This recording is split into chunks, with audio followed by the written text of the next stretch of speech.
Hi hello. ഞാൻ ഈ ഫേസിൽ ഒരു മാസ്കാണ് അപ്ലൈ ചെയ്യുന്നത് കേട്ടോ. പക്ഷേ എടുത്തത് ഇച്ചിരി ഓവർ. അതേപോലെ ഞാനിത് വാങ്ങിച്ച കാര്യം പോലും മറന്നുപോയ ഒരു സമയമായിരുന്നു. അപ്പോൾ ഞാനിത് അപ്ലൈ ചെയ്ത് ഫേസിൽ എങ്ങനെ ഉണ്ടെന്ന്, ഇത് നമുക്ക് ഈ ഒരു പാക്ക് നമ്മൾ ബ്രൈഡ്സിനോ ഇല്ലെങ്കിൽ നമ്മൾ എന്തെങ്കിലും ഫംഗ്ഷൻ ഉണ്ട്, അല്ലെങ്കിൽ കോളേജ് ഫംഗ്ഷൻ ഉണ്ട്, ഇപ്പോൾ ആനുവൽ ഡേ അങ്ങനെ ക്രിസ്മസ് ഡേ ഒക്കെ വരാൻ ഇപ്പം ഒരുപാട് ഫങ്ഷൻസൊക്കെ വരുന്നുണ്ട്. അപ്പോൾ അങ്ങനത്തെ സമയത്ത് ഫുള്ളായിട്ട് ഒരു ഫാമിലീസ് 2-3 സിസ്റ്റേഴ്സൊക്കെ ഉണ്ടെങ്കിൽ, കസിൻസൊക്കെ ഉണ്ടെങ്കിൽ യൂസ് ചെയ്യാൻ പറ്റിയ ഒരു പ്രോഡക്റ്റാണ് ഞാൻ കാണിക്കുന്നത്. ഫസ്റ്റ് ഞാൻ hi hello, welcome back to my channel. ഇത് ഞാൻ വന്നേക്കുന്നത് ഒരു ഫേസ് മാസ്ക് ആയിട്ടാണ്. ഒരു ഇടയ്ക്ക് വെച്ച് ഇച്ചിരി ഫേമസ് ആയിട്ടുള്ളൊരു ഒരു പീൽ ഓഫ് ഫേസ് മാസ്കിൻ്റെയാണ്. ഇതൊരു നല്ലൊരു ഫേസ് മാസ്ക് ആയിട്ടാണ്. ഞാൻ ഫേസ് മാസ്ക് ഇടുന്നതിന് മുമ്പ് ഐബ്രോ ചെറുതായിട്ടൊന്നും വളർന്നിട്ട് അതൊന്ന് ഷേപ്പ് ചെയ്യാൻ ഞാൻ പെടാതെപ്പാട് വരുന്നത് നിങ്ങൾക്ക് മനസ്സിലാവുന്നെന്ന് തോന്നുന്നു. ഞാൻ എന്താ കാണിക്കാരണം എൻ്റെ ഫേസ് റേസർ നോക്കിയിട്ട് കാണുന്നില്ല. അതുകൊണ്ട് ഐബ്രോ റേസ് ചെയ്ത് വെച്ച് തന്നെ ഞാൻ അപ്പർ ലിപ്സ് ചെറുതായിട്ട് ഹെയർ വന്നത് ഞാൻ ഒന്ന് ഫേഷ്യൽ ഹെയർ കൊണ്ടൊന്ന് ചെക്ക് ചെയ്തിട്ട് ഒന്ന് ഫേസ് റേസ് ചെയ്ത് കളഞ്ഞിട്ട് ഫേസ് വാഷും ചെയ്തിട്ട്, കാരണം ഫേസ് നല്ല വാഷ് ചെയ്തിട്ട് മാസ്ക് ഒക്കെ അപ്ലൈ ചെയ്യുവാണെങ്കിൽ നമുക്ക് ഫേസിൽ നല്ലൊരു റിസൾട്ട് തരും. അപ്പോൾ ഞാനിപ്പോൾ യൂസ് ചെയ്ത ഫേസ് പാക്ക് ഏതാണെന്ന് വെച്ചാൽ ടബ് വേദ ഹെർബൽ മാസ്കാണ്. അതിനകത്ത് 2 സാഷേ വരുന്നുണ്ട്. അത് ഞാനിത് വാങ്ങിച്ചിട്ട് ഞാനിതൊരു 3 പാക്കറ്റാണ് വാങ്ങിച്ചത് കേട്ടോ. അപ്പോൾ ഒന്ന് വിറ്റമിൻ സിയുടെയും ബാക്കി 2 എനിക്ക് തോന്നുന്നു buy 2 get 1 അല്ലെങ്കിൽ buy 1 get 2 അങ്ങനെ അങ്ങോട്ട് ഫ്രീ ഉള്ള സമയത്ത് വാങ്ങിച്ചതാണ് കേട്ടോ. ഇത് anti blemishes with orange plus carrot plus papaya, anti acne, all skin type എന്ന് എഴുതിയിട്ടുണ്ട്. അപ്പോൾ ഞാൻ യൂസ് ചെയ്യണമെന്ന് വിചാരിച്ചല്ല, അത് മറന്നുപോയി. അങ്ങനെയാണ്. ഇതിനകത്ത് 2 സാഷയും ഒരു സ്പാച്ച്, ഞാൻ കാണുന്ന വൈറ്റ് സ്പാച്ചുല ഇതിൻ്റെ കൂടെ ഉള്ളതാണ് കേട്ടോ. ഒരു ഞാൻ ആദ്യമേ പറയാം, ഒരു റബ്ബർ മാസ്കാണ്. Vitamin C. ഇത് ആൽഗി, നിങ്ങൾ ഇടയ്ക്ക് വെച്ച് റീൽസൊക്കെ കാണുന്നവരാണെങ്കിൽ അതിനകത്ത് ഈ ആൽഗി എന്താ പറയുക, ഫേസ് എന്നാൽ ക്ലിയർ ചെയ്തിട്ട് സ്ക്രബൊക്കെ ചെയ്തിട്ട് ഈ ആൽഗെ പോലെ ഈ പീൽ ഓഫ് മാസ്ക് എന്ന് വെച്ചാൽ പീൽ ചെയ്യുന്ന മാസ്ക് അല്ല, ഈ ഒരു റബ്ബർ മാസ്ക് പോലെ ഇളക്കാൻ പറ്റുന്ന മാസ്ക് ഒക്കെ ഈ കൊറിയൻ ടൈപ്പ് സ്കിൻ കെയർ ഒക്കെ ചെയ്യുന്നവർക്ക് കാണുന്നവർക്ക് അറിയാൻ പറ്റും. അതുപോലത്തെ ഒരു മാസ്കാണ്. ഇതിനകത്ത് 2 സാഷേ ഉണ്ടായിരുന്നു. അതിൽ ഒരു സാഷേ പൗഡർ ടൈപ്പും ഒരു സാഷേ ഒരു ജെല്ലി ടൈപ്പും ആയിരുന്നു കേട്ടോ. അപ്പോൾ എൻ്റെ പൗഡർ സാഷേ ഒന്ന് കട്ട് ചെയ്തുകൊണ്ട് നമ്മൾ ഈ സാഷേ ടൈപ്പിലാണ് വരുന്നത്. അതുകൊണ്ട് ഞാൻ ഇത് പൊട്ടിച്ച് ഫുള്ളായിട്ട് യൂസ് ചെയ്തു.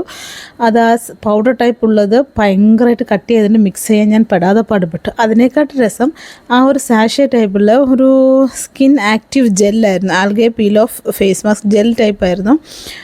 അത് മിക്സ് ചെയ്ത് കാരണം നമുക്ക് കസിൻസോ സിസ്റ്റേഴ്സോ ഒക്കെ ഉണ്ടെങ്കിൽ നമുക്ക് ഇത് യൂസ് ചെയ്യാം കേട്ടോ. കാരണം ഇത് ഫുള്ളായിട്ട് നമുക്ക് എടുക്കാനും പറ്റില്ല. ഇതുപോലെ അത് കണ്ടില്ലേ, ഞാൻ ഈ ഒരു ഫേസ് മാസ്ക് ഇട്ടിട്ട് എൻ്റെ എൻ്റെ ടീഷർട്ട്, ഞാൻ റെക്കോർഡ് ചെയ്യുന്ന ഫോണ് എല്ലാം കുളമായിരുന്നു. കാരണം ഇത് സെറ്റിലാവാൻ കുറച്ച് സമയം, കാരണം കുറച്ചെടുത്താലും നമുക്കിത് ഒരു ഫേഷ്യൽ മാസ്ക് ആയിട്ടാണ് നമുക്ക് ഫേസ് നല്ലൊരു കൂളിംഗ് എഫക്റ്റും തരുന്നു കേട്ടോ. നല്ലൊരു കൂളിംഗ് എഫക്റ്റും നല്ലൊരു ഒരു റിഫ്രഷിങ്ങും എനിക്ക് തരുന്നുണ്ട്. ഞാനിത് അപ്ലൈ എൻ്റെ വായിലും കണ്ണിലും പിരിവത്തിലും എവിടെ എനിക്കറിയാൻ വയ്യ എന്തോ ചെയ്യണമെന്ന്. കാരണം ഇത് ഫുൾ എടുത്തേ പറ്റത്തുള്ളായിരുന്നു. ഇനി അടുത്ത 2 പാക്ക് ഞാൻ എന്തായാലും എൻ്റെ കസിൻസൊക്കെ വരുമ്പോഴേ എടുക്കുന്നുള്ളൂ എന്ന് വിചാരിച്ചിരിക്കുക. എൻ്റെ ടീഷർട്ട് ഫുള്ളായിരുന്നു. താഴെ ഒന്നും കയ്യിലും ഇങ്ങനെ എന്താ പറയുക, ആ ലിക്വിഡി ടൈപ്പുള്ളത് ഇങ്ങനെ ഇറ്റിട്ട് മാവ് പോലെ ഇറ്റിട്ട് വീഴുമായിരുന്നു. ഫുള്ളായിട്ട് കുളമായിരുന്നു. എൻ്റെ ബാക്കി കുറച്ചുള്ളത് എനിക്ക് എടുത്ത് കളയാനേ പറ്റുള്ളൂ. കാരണം ആ ഒരു പൗഡറോട് തിക്കായതുകൊണ്ട് ഒന്നും ചെയ്യാൻ പറ്റാത്ത അവസ്ഥ. എൻ്റെ കണ്ണിലും എല്ലാം വീഴുന്നുണ്ട്. കണ്ണിൻ്റെ ഇടയിൽ ഇപ്പോൾ ഒരു 15 to 20 മിനിറ്റ്സ് വെക്കണമെന്ന് പറഞ്ഞിട്ടുണ്ട്. അപ്പോഴത്തേക്ക് എൻ്റെ കണ്ണിലും മൂക്കിലും വായിലും എല്ലാം പോയായിരുന്നു. ഫേസ് അത്യാവശ്യം കുറച്ച് ഒരുപാട് ഡ്രൈ, കാരണം ഇത് കൺസിസ്റ്റൻസി എന്തോ മിസ്റ്റേക്ക് ആയിട്ടുണ്ട്. എന്താണെന്ന് അറിയത്തില്ല. അടുത്ത പാക്കേജ് ഞാൻ ചെയ്യുമ്പോൾ ഞാൻ എന്തായാലും അതൊരു റിവ്യൂ ആയിട്ടിടും. അപ്പോൾ ഫേസ് ഫുള്ള് ഞാൻ അത് എടുത്തിട്ട് അവസാനം ശരിക്കും ഉണങ്ങാത്തതുകൊണ്ടായിരിക്കും, ഡ്രൈ ആവാത്തതുകൊണ്ടായിരിക്കും പീൽ ഓഫ് ചെയ്ത് വരാം. എന്താ പറയാം, നമ്മൾ ഈ ജെല്ലിയൊക്കെ എടുക്കുന്നതിൻ്റെ കൂടെ. പക്ഷേ ഫേസ് നല്ലൊരു റിഫ്രഷിങ് ആയിട്ടോ. ഫേസിനായാലും നിങ്ങൾ ആദ്യം വീഡിയോ കണ്ടപ്പോഴുള്ള ഫേസ് അല്ല, ഇപ്പോൾ ആ ഒരു ഡൾനെസ്സൊക്കെ ഒന്ന് മാറി ഒന്ന് ഫ്രഷ് ആയിട്ട് ഫേസിനൊക്കെ ഒരു ഫ്രഷ്നെസ് വന്നിട്ടുണ്ട്. അപ്പം ഇതിൻ്റെ ലിങ്ക് ഞാൻ ഡിസ്ക്രിപ്ഷൻ ബോക്സിൽ കൊടുത്തേക്കാം. ഇപ്പോഴും ഉണ്ടെന്നാണ് എൻ്റെ ഒരു ഓർമ്മ ശരിയാണെങ്കിൽ. വിറ്റമിൻ സിയുടെ ഒരു ഹോം മെയ്ഡ് ഫേഷ്യൽ പാക്ക് നോക്കുന്നവരാണെങ്കിൽ പാർലറിൽ നിന്ന് പോയി സമയം കളയാൻ കസിൻസൊക്കെ ആയിട്ട് കസിൻസ് സിസ്റ്റേഴ്സൊക്കെ ഉണ്ടെങ്കിൽ ഒന്ന് വീട്ടിൽ തന്നെ ഒന്ന് ചെയ്ത് നോക്കുക. നമുക്ക് നല്ലൊരു ഫേഷ്യലും കിട്ടും. നല്ലൊരു ബ്രൈറ്റ്നസ് കണ്ടില്ല, നല്ലൊരു ബ്രൈറ്റ്നസ്സും കിട്ടും.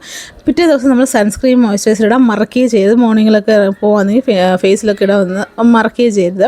അപ്പോൾ ഫേസ് നല്ലൊരു ബ്രൈറ്റ്നസ് ആയാലും ഒരു ബ്രൈഡ്സിനൊക്കെ ആയാലും ബ്രൈഡ് മെയ്ഡ്സിനൊക്കെ ആയാലും ഒന്ന് ട്രൈ ചെയ്യാവുന്ന ഒരു പ്രോഡക്റ്റ് തന്നെയാണ് കേട്ടോ. അപ്പോൾ ഇതൊന്ന് വാങ്ങിച്ച് ട്രൈ ചെയ്ത് നോക്കുക.